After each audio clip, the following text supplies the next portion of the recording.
Our overall goal is no matter the setting a family chooses, we would like to promote high quality early learning experiences. And we do this by supporting instruction in both private provider settings and community-based and public school settings. Maryland has focused on ensuring state-funded pre-K is available in Head Start, family child care centers, public charter schools, Montessori programs, and college and university early learning centers, to name a few.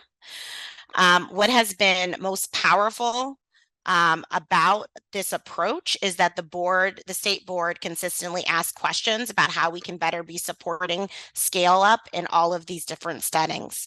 For instance, when we rolled out the State Board of Education, or when we rolled out the new early learning state standards that the State Board of Education approved, they saw a video of how these standards could be implemented in many different settings with many different populations of children.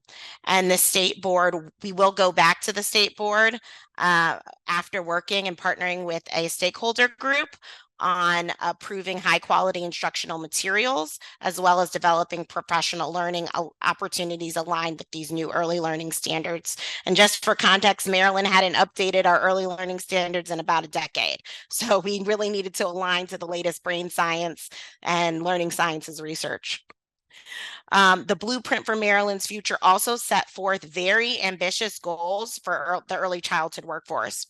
In state-funded pre-kindergarten programs, lead teachers in both private provider and public school settings are to be paid commensurate salaries based on having the same qualifications, and that commensurate salary is based on the jurisdiction that private provider is in.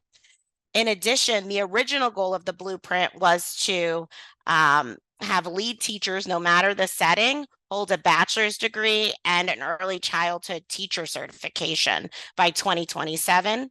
And for assistant teachers, all of them to hold a child development associate or an associate's degree by this coming school year. This was a huge challenge, particularly for the incumbent workforce in such a short amount of time. Many of you know non-traditional students, which many of our incumbent workforce falls into that category. It can take up to 6 years for degree attainment.